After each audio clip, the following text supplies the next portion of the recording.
Well, hello, creatives, community, and kind folks. Welcome to RPG with DBJ. I am your host, DBJ, and welcome to this World Building Wednesday. Yeah, we're getting back into it.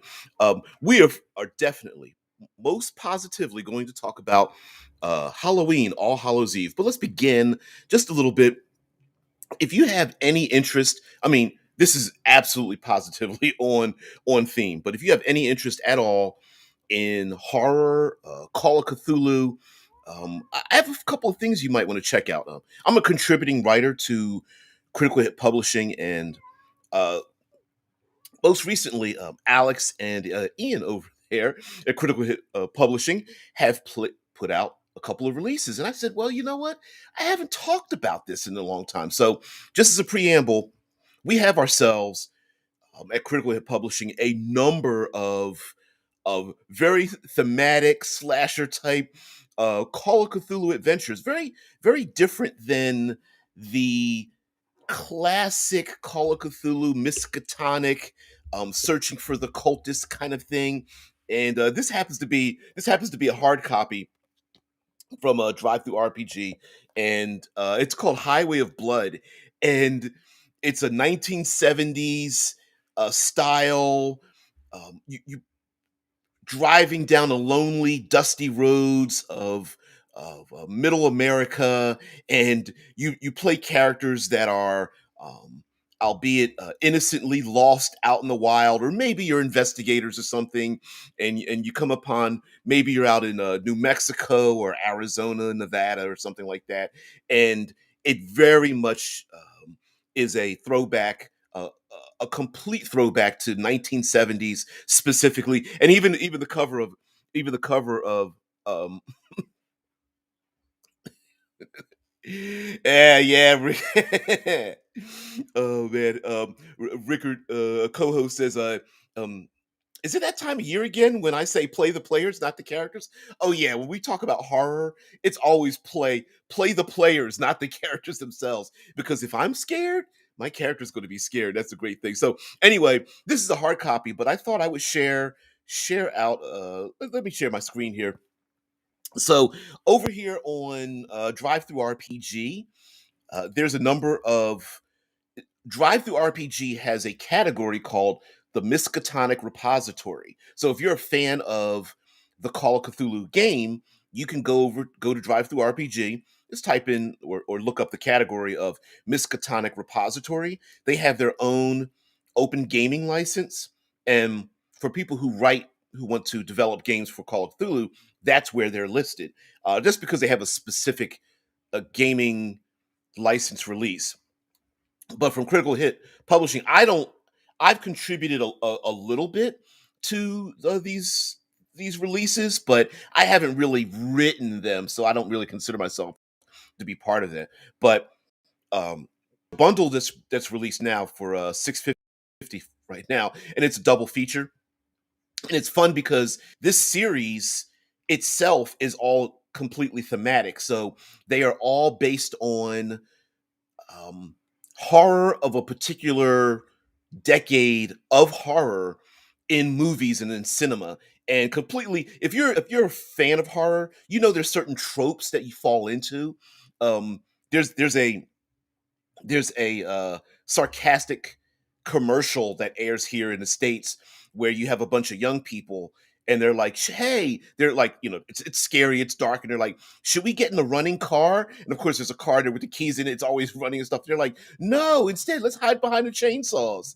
And so there's certain things that you kind of accept in horror. But anyway, we have ourselves the Carnival of Madness. And Carnival of Madness um on the evening of Friday, October 30th, 1970, you're headed for the Carnival Pandemonium in Western Massachusetts on the night before Halloween. It's a time for pumpkins and costumes. And so this is Carnival of Madness. Oh, let's see if we can get a bigger picture of it here. And it's a 1970s scenario for Call of Cthulhu with the classic like circus and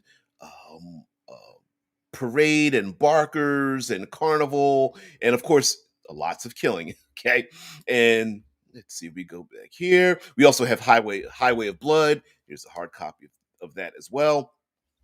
And down as we go down below, there's some more titles, such as the Grindhouse double feature. Of course, there's cinematic environs. Now I've written the cinematic environs for fifth edition. They were taken apart and re-released under Call of Cthulhu. So we have a survival book, we have mountains and desert wastes, and one of my favorite is the pipeline. The pipeline is a throwback, is a 1980s themed adventure. In the fall of 1986, contact was lost with the Exxon pumping station number 31 near Telegraph Creek, British Columbia, Canada. The media reported that a radical environmental group called the North Wind sabotaged the facility, leading to the deaths of several Exxon employees, et cetera, et cetera. And this is a throwback to like The Thing. There's a couple of other Arctic installation style horror or something like that. But anyway, I thought I would just share that out. It looks very fun, and are from all of those are from Critical Hit Publishing. Mm-mm-mm. I Rickard says, yeah, and genre savviness is encouraged and will be used again. Again by you every chance the DM gets. Yeah, you know what? It's genre savviness is like, especially if you're a player and you really dig into it, that is a great place to be, because if you're running the game and the players understand. I remember playing in a horror game. I get it. Yeah. Um, I remember playing in a game and one of the players, the dungeon, well, they weren't called dungeon master. The the person running the game, the dungeon master, forgot that we had driven up to this place for like the reading of a will, and forgot that our all of us had our keys for our cars, and we could just leave if we wanted to, and that was the most common sense thing to do. And one of the players was a journalist, investigating journalist or something, and went outside and pulled the spark plugs on all the cars to keep everybody from leaving, so he could get an interview from everybody and keep them, and get this big scoop or something like that. And it was a little bit ridiculous, but we all of us looked at each other like, yeah, yeah, that's the genre, right? That's what you do. You make sure the cars don't work. You make sure you're stuck somewhere. You make sure everyone's like suspicious of everybody. All right, so anyway, uh that's the first preamble. Here's the second one, and I'm a little dismayed in many ways. I'm a little crestfallen, and it is the death of the Genesis. Now, technically, it isn't the death of the Genesis. If I could be honest, but it is a shame that it is the death of the Genesis in many ways. A M squared. Hey, what's going on there?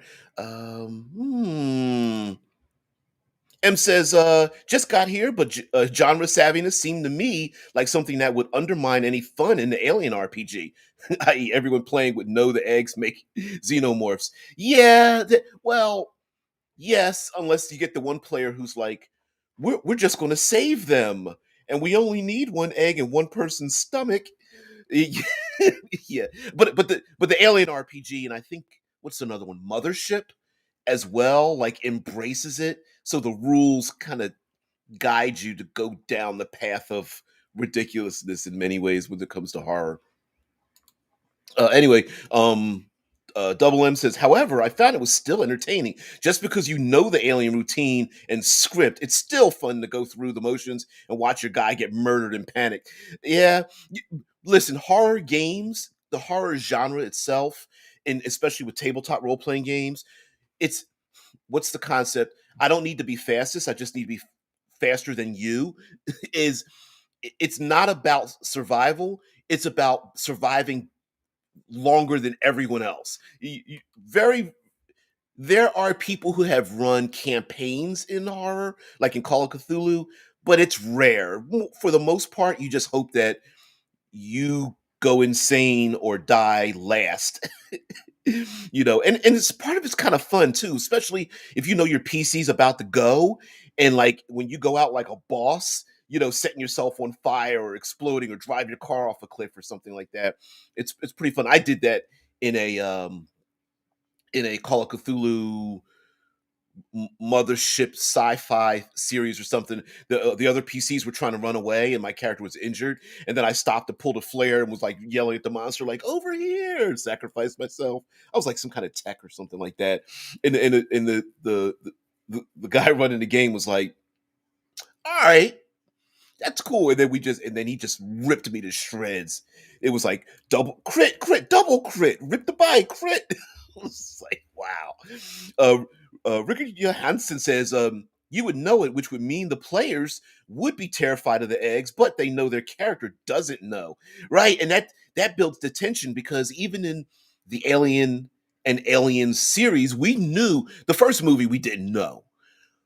But the second one, we knew, and we still watched it. We knew.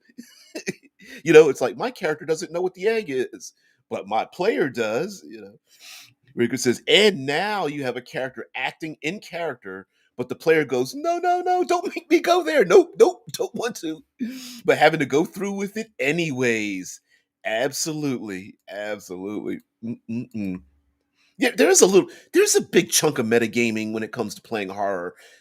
That is not it. It's metagaming without the negative connotation to it. There's a huge chunk of that. Mike Gould says a metagaming on the part of players who cannot immerse themselves can be an issue. I agree. That's why it's important to reskin and twist expectations. In horror settings, this is integral. Yeah. Oh yeah. Hell yeah. Mike Marin says my Call of Cthulhu 7th edition chases took a dramatic and also memorable turn when my players realized that they could use their action to slow down and shut doors on other players to slow them down with the monsters. Yes. Oh, the player character turn when they turn on each other or something like that. You don't want that to happen all the time, but it's pretty fun.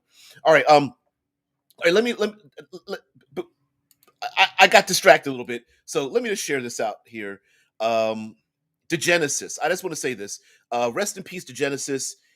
Now, technically, this RPG was created by a design house, so they are designer. They are fans of role playing, and they are designers. And unfortunately, they were not able to financially their um, keep financially support themselves by giving away the game for free and allowing the people who are fans of them to help donate to keep the the game going. And it's unfortunate because the artwork, the layout, the history, it is incredible.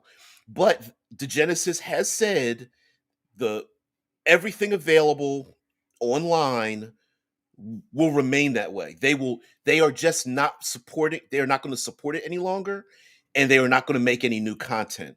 So um currently, right now, like I'm on their website, I'm trying to get to the world map. It's not going to let me go. Yeah, it's going to take a while for that world. It's an interactive world map. You can hover over regions and zoom in and everything like that. It's pretty incredible. Um, let's go with let's go with the icons. That way we can get some imagery here.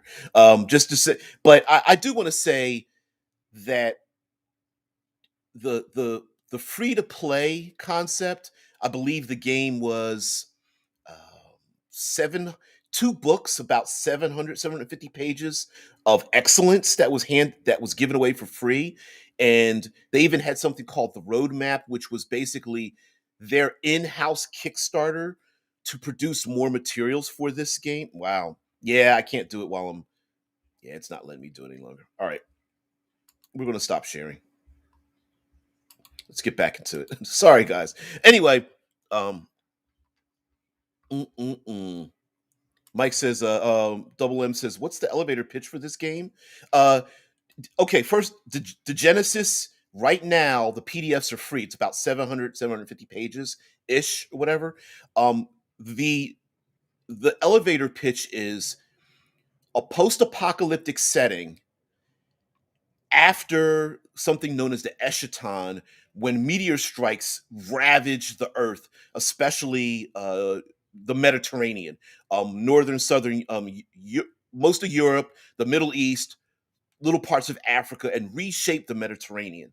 And upon those impacts, it blanketed the world. There was a deep freeze. Pockets of humanity hid away, and then after the freeze, people come out of their hiding.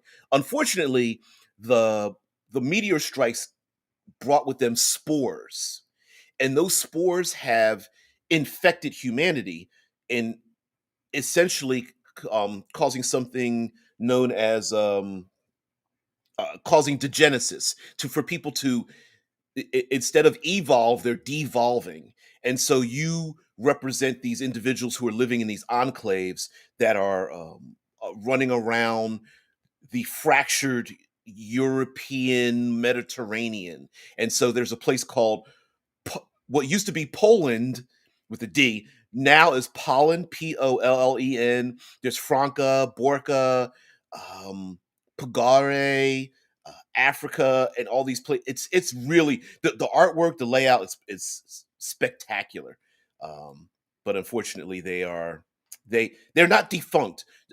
Six More Vodka produces the game, and they used their design elements in it because they are a design house to showcase the excellence of their design, and they used role playing game to do it. So, but they are not producing it anymore because they said they got like 18,000 people to sign up in support of the game, downloaded it for free, and they said only about 60 books were ever ordered, and that only 40% of the people who participate with them are supporting it for the other 60%, which is actually a pretty high ratio, to be honest with you. But they said it was untenable. They couldn't do it any longer, and so yeah. Mm-mm-mm. All right, let's get back into our co-host here. Um, mm, mm, mm, mm, mm, mm, mm, mm, mm. Going off of Mike Maron's comment about realizing that the players can shut doors at each other ends with even more dramatic when the betrayed player survives and meets up later. Oh, that's classic. That's a classic one when you have one person turn on another and they didn't die. The one that was turned on didn't die, and now they got to meet the turncoat, and it's like, yeah, buddy. Yeah. Rickard says, metagaming in horror is amazing for the DM if you can work it against the players. Let me give you an example. Okay. He says, you're in a haunted hour. I bet you're on haunted house, probably. And the DM says, as you close the door to the room, you hear a thump from inside the room. Okay. Okay. Now, peering in through the opening of the door, you see one of the dolls are no longer up on its shelf, but is sitting in the middle of the room looking towards you. Yeah, exactly. Would you, as the player, walk into the room and put the doll back on the shelf, or would you close the door and lock it quickly? Mufus says, chuck a grenade, close the door. Hell's yes. And especially when you, it's that's a classic. Isn't that a classic one where like you never ever see the doll move, but every time you see the doll, it's somewhere else? Yeah. I take the batteries out of its back. Sorry, it keeps on talking. Mother. Yeah. Yep. Mm-mm-mm. Mm-mm-mm. Oh man. Michael says, having played in a short run Beyond the Supernatural game, Palladium Games, the GM was brilliant. He created tons of paranoia simply by being vague. When dealing with a monster that shapeshifts, being told things like seems or may appear a certain way kept us on our toes. Anyone, anywhere became a suspect. I love that stuff. So, of course, today we're talking about Halloween, and we're going to mix in some of the elements of horror, but it's specifically about the celebration and the what guess we could call fall festival of Halloween and what it represents. Now, I'm not sure about overseas, but here in the States, Halloween has always been tumultuous in many ways. First of all, there's lots of ways that people celebrate it. So it's under a blanket, but it's done different ways. And there's always conflict every year when it comes to people who want some people consider it paganism, others feel it's more cultish and more like cultish and seance and you shouldn't mess with the dead, and then there's others who feel like it's secular and it's a pagan holiday and it's not religious, and then there's others who point out the fact that it was co-opted by like Christianity, and it depends on where you at and what your purpose is. But the great thing about having uh, that churning controversy is the fact that we can use that for our role playing games, right? I mean, hell, you could just take Halloween itself, but also the fact that when we consider holidays and festivals and also dealing with people who have passed the dead in role playing games, the same thing might happen in your world where not all people are on the same page about the same subject during the same time. Some may say, "Hey, you know, don't mess with the dead." We know that in our own world cultures, there are people who say, let the dead rest. Don't bring up their names. Don't talk about them. Don't you know go to cemeteries. Don't do any of that stuff. And then there's other people who are like, "Hey, let's get some drinks and smoke weed and hang out in the cemetery and whatnot." And then there's others who it's more celebratory of the people who have passed, where it's like, hey, let's bring out the booze and party and turn the music up because we want to remember like the day of like similar to like the Day of the Dead, where now is the perfect time to like reminisce about the people who've passed and all the good things. And then there's all kinds of things in between, especially based on our period of time and such. So um Rickard says, going back to these horror themes, like, you can even do it so that it simply fell down from the shelf for natural reasons. Hell's yeah, hell yeah. But the player would be convinced that the doll was out to get them. Hell, see, you know what? You bring up a good point about horror and like red herrings, because lots of classic horror has a ton of red herrings. The classic cat that like in the back alley or jumps out of nowhere or walks around the corner or something to knock something off the shelf. What else? It's the NPC that touches the player character on the shoulder and they scream and you realize that it's just somebody who's like just trying to get their attention. It's also was there some other red herrings? It's the silhouette of an individual in a window or with a shadow or behind a curtain, but they're just innocently like walking around or something. Uh, all those things are like so funny. And then there's also the perfect timing of things like, oh, the signal on my phone went out, my car won't start, I dropped my keys and damn it went down the sewer grate or something. It's the timing of things where you just like, what the hell? Or what's another classic? Walking into a dark parking garage and their steps are paced after you, it's that kind of thing. Mike says, I can remember way back when I played Vampire the Masquerade LARP, okay, on the regular. We did a Halloween one shot on a university campus. Oh, that's cool. I was approached by the GM in private and was told I was the only vampire. The only vampire in the room. Okay. No other players knew. They were given human character sheets. All players were told we were in a murder mystery. The GM said I was allowed to kill other PCs. I asked if there were okay. I asked if there were restraints or limits. Ooh, he said no. In 15 minutes, I came back to him and said 8 players were dead and it was all done on the DL. No one else saw. Shocked, he looked at me and said, okay. Oh, shit. Mm-mm. Okay, I think you was it said, okay, I think you can stop. I spent the remaining time sowing paranoia. That's hilarious. That is, well, listen, real vampires would never get caught, right? That's the thing. Mm-mm-mm. Yeah, Rickard. Oh, all down to the players being genre savvy and metagaming. Yeah, that's how you pronounce that. That's how you do it. M squared says, I've just considered you could do the Michael Myers stalking, watching, disappearing act as an illusion mage and creep people out. Oh yeah, yeah. The classic. It's the classic stalking, but you never see them run anywhere. They just happen to be standing up in the background or like in the shadows or far enough away where it's like the moonlight is hitting them and silhouetting them on a far away on the street or something like that. Yeah. Mm-mm-mm. Mike Marin says, I think Halloween or its RPG D&D analog naturally lends itself as a festival. We've got, yep, monsters, costumes, masquerades, more than, say, Christmas. I agree with that. He goes on to say, the only more prevalent example would be most cultures have a New Year's festival as well. And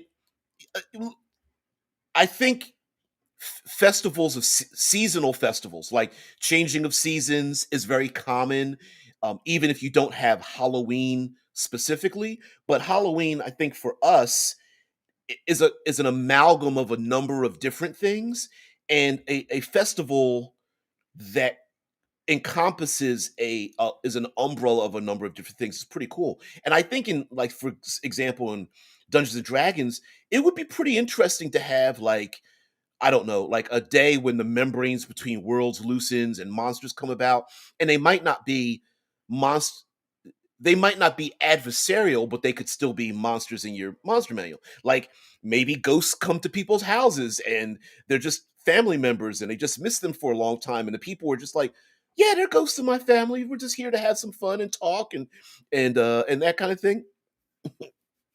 Even I mean, you could even have a situation where the public knows that maybe there's, like, eh, there could be certain ritualized things that happen because of the thinning of membranes or the summoning of monsters or whatnot. Like, for example, maybe people feel like they have to, there's monsters out there that will punish you for what are the parables that parents tell kids about being scared of the dark. And if they don't act right, a lot of it is like, hey kids, don't speak up, act right, be safe, come home, those kind of things. And so maybe people shut their doors and windows because they know, the dead or the monsters are going to stalk through the streets, and they're just completely used to it, and the player characters might not take it seriously. Um, and also, who's to say that, how cool would it be for all your murder hobos, like all the people they killed, come back during this day to exact their revenge or something like that? That would be pretty interesting. Or how many crypts have adventurers, like, opened the doors of and stolen all the stuff out of them, and then the undead are just like, could you, I want my stuff back, and I don't know, I might drain your life to get my stuff back if you don't give it back. Yeah.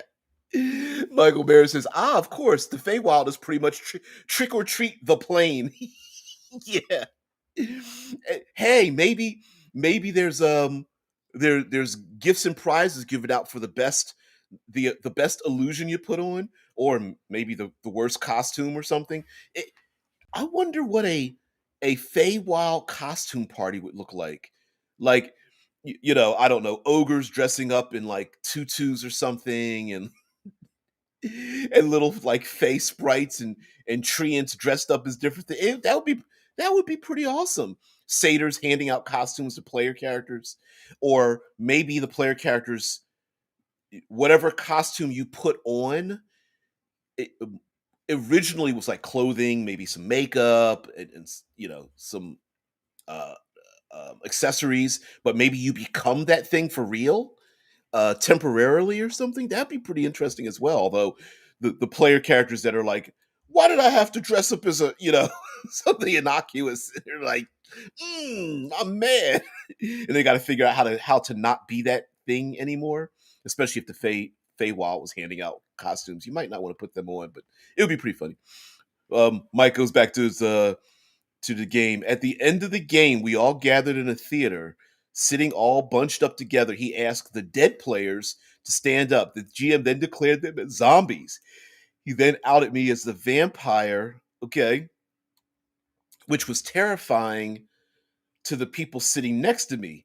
Their looks were priceless. The GM then said to win the game, the surviving players had to somehow exit the theater, cross town,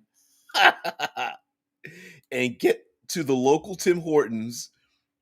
I know. Yeah, it's a coffee shop here too. Yep. He said whoever gets back first with a coffee wins. If a zombie or vampire touched them, they were a zombie too. That's hilarious. That is. I love it. Oh man, that gives you goosebumps just thinking about it. I love it. It was a massive 30 player running game of tag across town screaming. Um, I think you might have scared some people. The people out there. Yeah, that's crazy. Mm-mm-mm. Named by the Namer. Hey, Namey. Named by the Namer mentions a time where the planes cross and different locations celebrate according to the plane crossing that they live near. So it doesn't necessarily need to be. I mean, yes, in Halloween we talk about the dead. There's other things like slasher movies and headless horseman, stories and things of that nature. For the most part, it's about the dead, but it doesn't have to be. I mean, if there are different planes of existence, like named by the namer mentions, then there could be various celebrations based on how the planes interact. Like it doesn't have to be Fae or undead. It could be I don't know, Mount Celestia and the upper planes of law and goodness. It could be any of the elemental planes and some planes that maybe you just created on your own. um, Ultra Apex Alpha God King He Foxy, which sounds like a super bestial mecha god machine Requiem for the Victors. It was a anime or something. Anyway, it says on Halloween a rift opens up. I did. Oh, you did that. Yeah, yeah. And it's a good one. Sometimes these kind of games. Oh, it mentions Ultra Apex says on Halloween a rift opens up. An Empire of Lich invites Empire. Okay, do you mean a lich that runs an empire or an empire of liches? Both sound pretty crazy. Oh man. M Square says, I think there was even a Simpsons episode along those lines. Yeah. And you know what? Sometimes especially if you have players and they want to change things up because you're running the same game and it has the same theme throughout, like whether it's super heavy or it's beer and pretzels or something, and you want to change it up a bit, I think it's a good idea to do little one shots or not one shots, but uh, okay, it's a good idea to have one shots or throw something into your current game that sets things off just a little bit. And why not have a festival game or a holiday game or something like that? And Halloween is perfect for that. Like for example, if you're running a survivalist game, maybe the players are Halloween represent not Halloween. This season represents harvesting, and it represents the turning of the leaves, where everything goes from green to browns and oranges and such. And this might be the last harvest that is able to be pulled from maybe the fields, and trade routes might start to slow down because they know that the snows might be coming soon. And so instead of it being more about uh, festival, it could just be the player characters having to listen. We need to hire you guys for this one last thing before the snows come in. And so you've got to go through the mountain pass or whatever. So that's one part of it. And then there's the other part where maybe the player characters they have to be hosts for a festival, right? Maybe there are individuals that are normally in disparate parts of the world. They're coming together to celebrate, and the players might need to host it. Or maybe they are part of a faction that's coming to this festival, knowing that they're going to maybe meet some of their adversaries, maybe meet some allies. And it's another great time much like tournaments and weddings and birthday parties and graduations, those kind of festivals. This might be a great time for the players to kind of like socially mingle with people they normally don't or can't in a in a an environment which might be dangerous for them to automatically just pull weapon and bang people about the head and shoulders, right? Um, so yeah. Michael says learning lessons from one game universe to expand methods in another. I learned so much from Vampire the Masquerade. Yeah, that was a game that changed the game. If um meta speaking, that it Vampire the Masquerade was one of those games that brought so many people into tabletop role playing games that would have never come in. And I mean, there were some growing pains, but overall, I still love I still have my original Vampire the Masquerade books. I love it. I've never LARPed, but I've always wanted to. Oh, I thought it'd be kind of cool. Mike says picking the right creature can set everything up. Knowing where your players' buttons are, like body horror, blood, animated dolls, clowns, etc., is key. There's certain, you know what? In the chat, you guys think about what's the thing in horror that gets under your skin. For me, it's body horror. Now it's not the blood, and it's not monsters. I love suspense. I don't mind jump scares, but there's something about like body parts where they shouldn't be, like eyeballs and mouths, and not mutilation like hack and slash. Not that.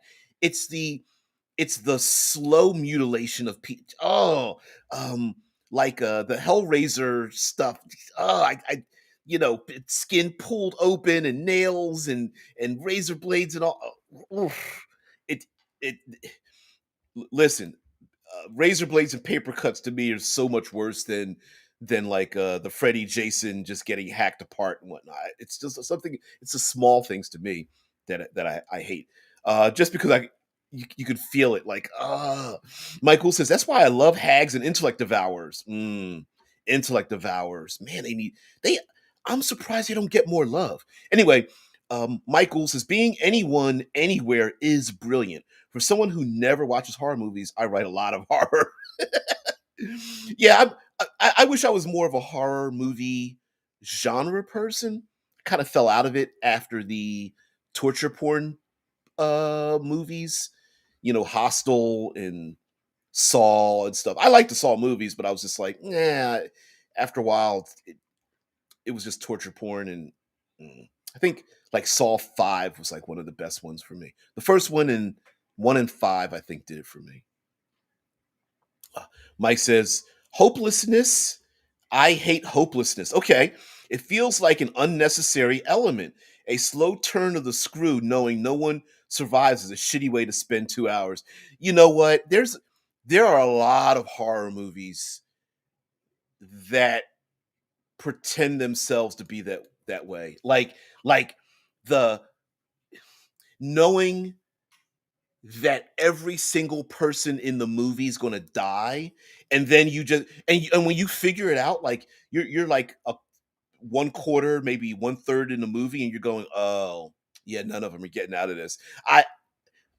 I hear you on that.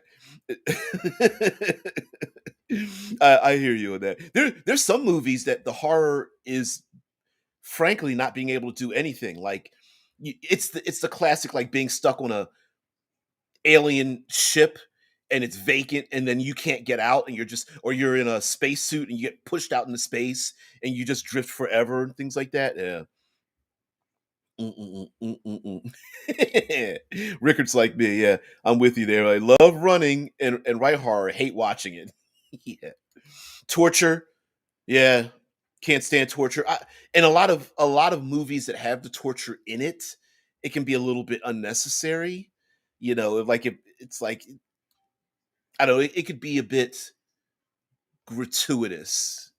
More than tell furthering a story element, right? It's supposed to be like I know we're talking about Alien because technically I wanted to bring it up on Future Friday, but it doesn't matter. But in the Alien franchise, you get the suspense of the egg opens, facehugger jumps out, grabs on the person, you get a little bit of action, facehugger falls off, person walks around and goes like, I'm hungry. And then you get the chest burster, right? And that series lends itself to like there's a purpose to it and also keeps ramping the tension up. Egg opens up. Oh, what the heck is that? Facehugger. Oh, what is that? Grabs one person's face. Oh no. Okay, falls off a face. Okay, tension drops off a little bit. Person says they're hungry or their stomach starts to hurt. Tension starts to ramp up again. So you have this like sine wave, and it's like got ebbs and flows to it. Whereas pure torture is just like, like Hostile, just somebody strapped in a chair and getting like, you know, burned and cut up or something, and it's not much more to it than that. Um, Rickard says, I don't mind everyone is going to die, but then the movie has to end with the watcher player having to carry the burden. Ooh, yeah. You're the last one. Mm-mm-mm. Mike says, I cannot sit there watching people being eaten alive by fucking zombies. I hate zombies. Really? Okay. Werewolves, no problem. Vampires, easy. Zombies are a slow, certain death. It's literally ambulatory torture. Oh no, I've never got to have a t-shirt made with that. Yeah, zombies are just ambulatory torture. And you know what? The Walking Dead TV series is a good example of like the super highs of zombies and the lowest lows because like I have the last two seasons I haven't had any interest in watching it. And there's the thing is that the actors are good. I think the writing is all right, but after a while, the newness of it, the unchanging of it, and the idea that it's the same thing being recycled is very prevalent in a lot of those long form zombie survivalist kind of things. It's like, well, is it going to be the downfall of society or are you going to get over it? Because at some point there's got to be a change. And after a while you just get used to the wash, rinse, repeat.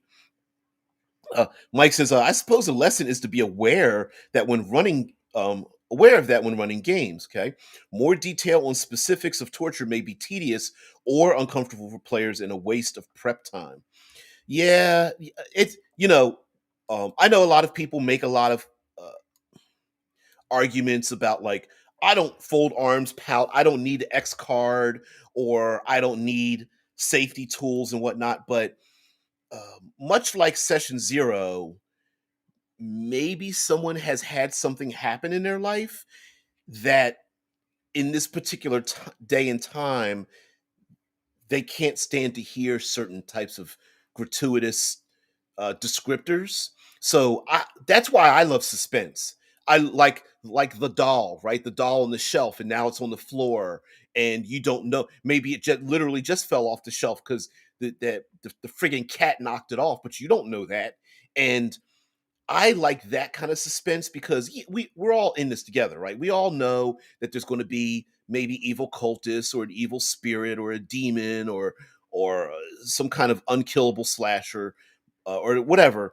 But it's those small things that are excellent, where the doll falls off, the creaking door, the window that's half open, the things that are misplaced or sounds that you hear or the weird the small town with the weird npcs that um, stare at you or talk in enigmas wrapped in riddles stuffed inside of mysteries or something like that, those kind of things. Anyway, Rickard says, like everyone dies, but the reason for the horror was never fully stopped. It's the magical gem that it's the magical gem that the horror gets sealed back into, but as everyone's dead, none can warn the world. Ooh. You're saying you don't like those. Yeah. It's it's the proverbial it's the horror that keeps happening because the last person does the solves the situation, air quotes, but doesn't really because we all know it's going to happen again, kind of thing. I think that There's a number of those, like Ghost Ship reminds me of that, with the treasure and the demon or something, and the people want to steal the treasure and they all kill each other over it, and then the demonic entity takes the treasure and puts it back up on the ship again and stuff. Mm-mm-mm. Mike says, I've watched all the Alien movies until I saw Covenant. Okay. Then I was done. It was gratuitous, poorly written, with characters that acted stupidly. I hated every part of it. Never watched the last one. You know what? That that is a difficult thing, balancing game for horror, to both have the people in it interact with it and not be stupid, because the smart thing for most people is to run away to a crowded place with lots of lights and call the police, right? Call the authorities and maybe get yourself some weapons. It's the You know what? It's the proverbial um smack a big hard object into the back of the head of the killer, turn your back on that person, and then console the friend or loved one that's been attacked, and sit there with your backs to, and sit there within like 5 feet of them, crying and sobbing, right? Instead of like beating the killer to death or whatever, they go, one hit, run. Are you okay? Oh no. Yeah, maybe. I think we are. Oh, it's so good to see you. It's like it's very difficult to write a smart horror flick, with smart characters. Very difficult.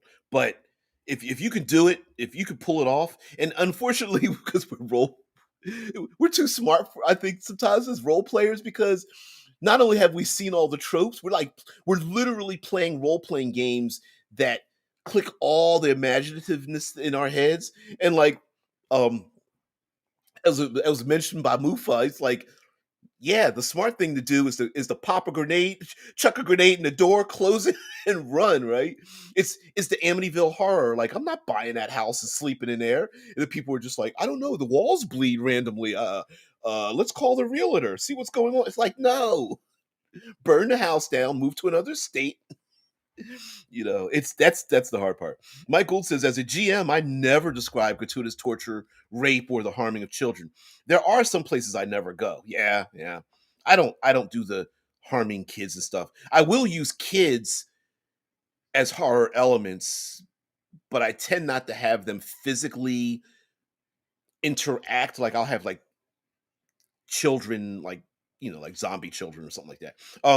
I may hint at it, but I never describe it. Anyone who gets off on those elements are not welcome at my table. I don't get off on those, is all. Mm-mm, mm-mm. So stupid. uh Ricker says, no, no, I don't mind those, but it's the one single instance of everybody dies I can't stand. Oh. Hmm. Hmm. So you don't mind the lone survivor kind of thing? Because there's a difference. Because what's the term called? Final girl. I think the trope is called final girl, where everyone dies except for the one girl who's part of the it. I'm not real savvy with the horror tropes, but I believe it's called final girl. Mike Mayer says, my players have an adage they tell each other. Okay, embrace the chaos, to encourage them to act more dumbly, because the smart option isn't always the most entertaining. Exactly. And for the most part it works. Yeah, I mean, like, I'm a fan of Call of Cthulhu, and you have to embrace the chaos. I mean, like, yes, you hear noises in the basement. Of course you're going to go down in the basement and investigate it. Yes, you're going to be, hey, I'm going to go into another room away from the other player characters.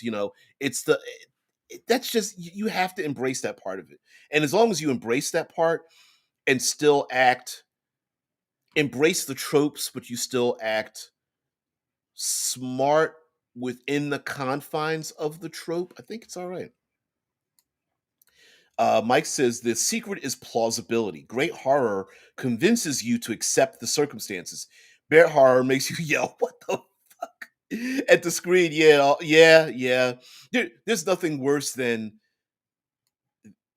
I think, for horror, the thing that will take you out of it are people who act stupid. And you always have. Now listen, classic horror was was actually a uh moral tale, because all the people that died in the classic horror were quote unquote the decadent ones, right? Um Most of the time they were kids, and they were always delinquent kids. They were having premarital sex, they were drinking, they were bullies, they were um disrespectful to their parents. It was that they were lazy kids, like the slacker kids or something, and then they would get killed off, and then of course either a nerd and or a virgin got to survive, and that was or the good kid, the good respectful kid. Those were the ones that survived, and it was a moral thing. Nowadays, it's up in the air, right? Like everybody's game. But for the most part, a lot of horror started out as like this was a lesson for the bad kids. Yep. Yep, Michaels, his Cabin in the Woods. Cabin in the Woods. What a great movie. Literally broke down horror tropes. Hmm. Hmm. Mike Maron says Final Girl. Okay. The simplest definition of this is the last character left alive to confront the killer, in a slasher movie. Yep. It's always that last person, that last oftentimes one of the story arcs is they have to gain their courage as well. So usually like the final girl, it doesn't always have to be a girl, but usually the final girl's gets picked on. It's the Cinderella trope, right? They get picked on, they're disrespected. Maybe they have challenge issues in their life, like maybe they wanted to, you know, talk to a boy or go to the dance or try to get good grades or confront their parents about something, and they just couldn't do it. And then in the course of the horror, they learn to gain their strength, and they learn that they're better, and then of course they're the last ones to survive. Yeah. Uh-oh. Rickard says, don't underestimate. Okay, here we go. DM the player. Roll a d20 for me. Player says, what roll do you want, DM? Just a straight roll. Don't worry about it. Player says what they rolled. DM smiles and never mentions it again. Yeah. Asking for random rolls for things, or like the questioning, like, wait, what's your character's perception again? Oh, okay. That's all. I just want to know that. How many hit points do you have? What's your skill with? Oh, don't worry about it. Hey, roll d20. Is it my perception? No, don't worry about it. Just roll.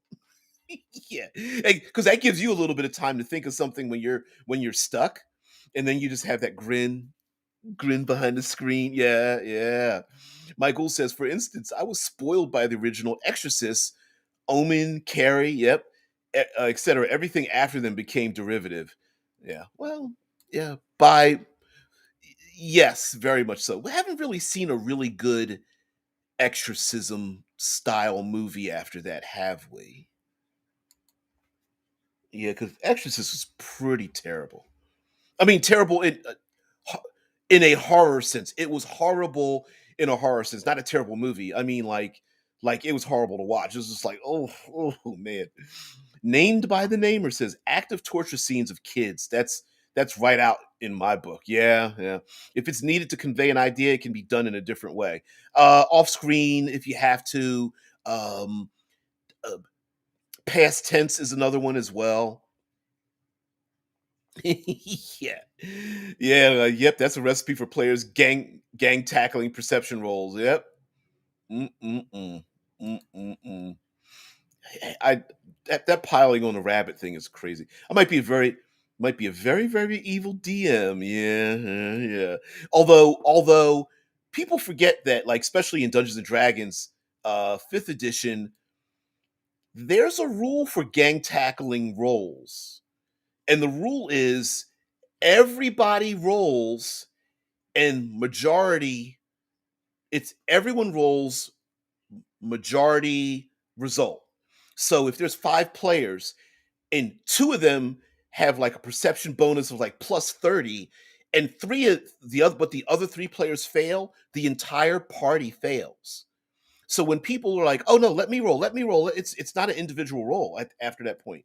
So fifth edition actually has only three methods to three skill check methods.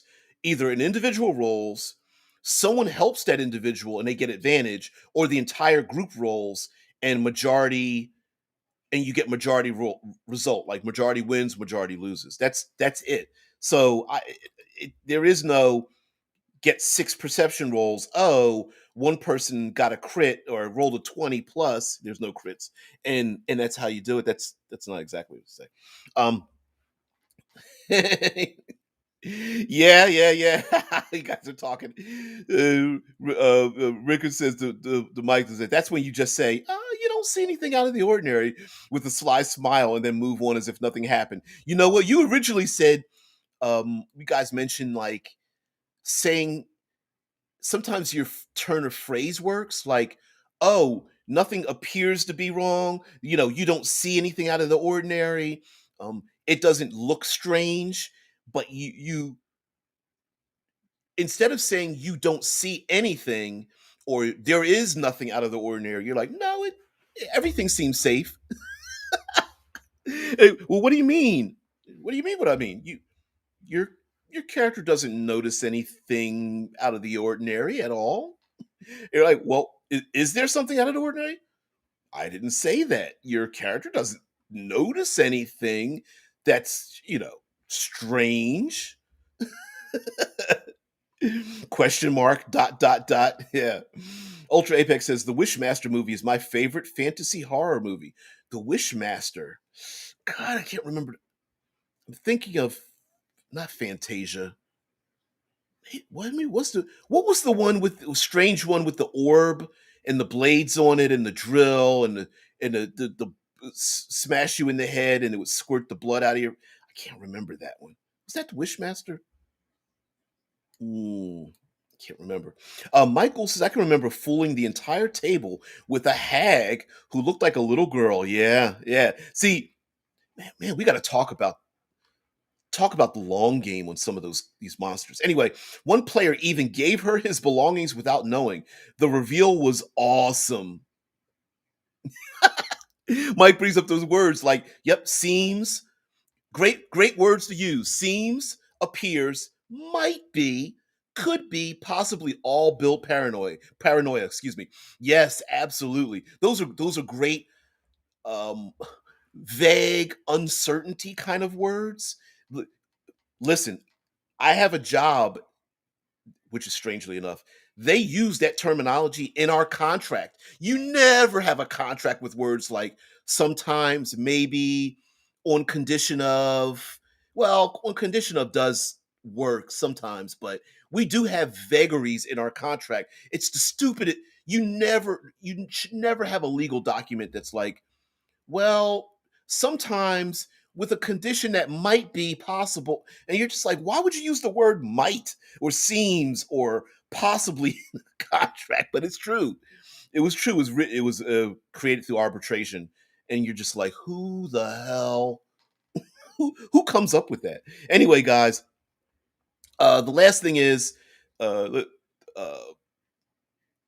you guys know that there's like 10 days left for the Kickstarter for Level Up. Of course you know. Of course you know that I'm part of the Kickstarter. I've been putting out those videos. I think it's like Sunday, Mondays, Tuesdays. I've been putting out the uh, information on the Kickstarter because I'm part of it. And the Kickstarter is for Level Up Advanced Fifth Edition. I'm gonna pull it up right now. I'm gonna go to the and I'll do it right now.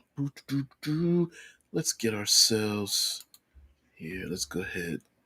Gotta jump through a lot of hoops to get this thing open here. There we go. All right, so right now the Kickstarter is at, in American dollars, $638,000. 9 days to go. 3,800 3,843 backers at this very moment. Pretty happy about it. Pretty happy about it. Yeah. Very happy about the Kickstarter. Ricker says working in tech support and have to be vague with answers helps a lot when wanting to create paranoia. You're so wrong. Yeah, working in tech support. Yeah. So now listen, in our real life, like having vague answers sometimes does help you because when they come back, you say you promised. You say, no, I didn't promise. I said possibly. Yeah. Question: do you get any kickback from the Kickstarter, or are you already paid for the work? I'm already paid, and I got paid really good for it. Really good in a sense of normally you normally we are compensated because I was uh a freelancer, so they hired me for word count, and normally word count it's like between 3 to 5 cents a word, and I got paid 10 cents a word, which is pretty damn good. So yeah, yeah. I mean, now what I wrote was heavily modified, but I don't care about that part. Here's the thing that I'm so no, I don't get any money from that. What I do get is um, notoriety. My name's going to be in the book. The more people that play it and get into it and that kind of thing. Um, I'm actually trying to figure out a way to, in a relatively inexpensive way, to get you guys the books when they come out, but they're pretty darn expensive. It's all three. It's Adventurer's Guide, Trials and Treasures, and Monstrous Menagerie. The three books, like the three classic advanced Dungeons and Dragons books. These are advanced fifth edition books. Same thing. It's about 1,600 pages of stuff. Plus, there's like an adventure, a setting called Zeitgeist, an introductory adventure, and mythological mythological. Oh, my brain's going. Anyway, Name Mind a Namer says, "I'm trying to save some money, but you're making that Kickstarter look good." Well, here's the real reason why I'm happy. For those you guys know that the enthusiasm I've had for Third Pillar Thursdays, right? Talking about the environment and all that, rope bridges and darkness and snowstorms and all that BS, right? And I've been talking about it for a long time. And the game is has fully integrated the third pillar part of the game. You can like we have experience point levels and challenge ratings and a fully integrated third pillar of the game. You can actually get from like first to third level without having fought anything. Like you can actually go through the wilderness, encounter different things, get experience points for dealing with the trials and tribulations of having to survive and stuff. So what me doing little like, oh, let's take a look at this character class and take a look at armor and that kind of stuff. So next week, be prepared because you don't have to be here. Next week, it's going to be all level up. Now I'll be deep diving as much as I can, but it'll kind of be a self promotion thing too, like because I love the journey rules and everything. It's pretty. Anyway, I'm just real happy about it. I'm giddy. I would say giddy as a schoolgirl, but schoolgirls are more like murder girls now. So I don't know why people say that anymore. That used to be an old thing. Nowadays, schoolgirls rip you apart on like TikTok and stuff. Oof, oof. Quote: we might be able to get someone out to check on your problem. Yeah, yeah. Should be able to get a hold of someone to talk to it about it today. So with luck, they might be out checking on your problem tomorrow. Yep. We might be able to get someone out. And of course, the person's just calling back like, no one's here today. And you're like, well, I said might. Didn't say they would be. Yeah, Rickard. And I unfortunately, I have a feeling that you have that on like a small card in your pocket.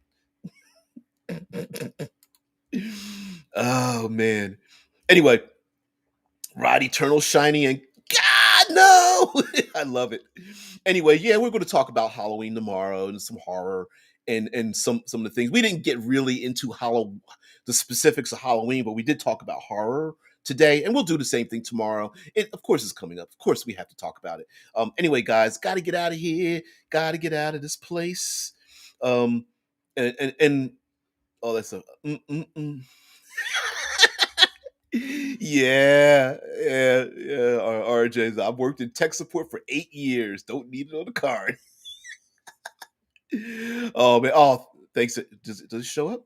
Oh, it did show up. Wow. Emojis don't normally show up on the thing. Anyway, guys, thank you so much for being here. I really appreciate it. Thank you, everybody, and of course, do the call to action. Like, share, follow, all that good stuff. Anyway, guys, have a great one. I will see you tomorrow. Same bat time, same bat place.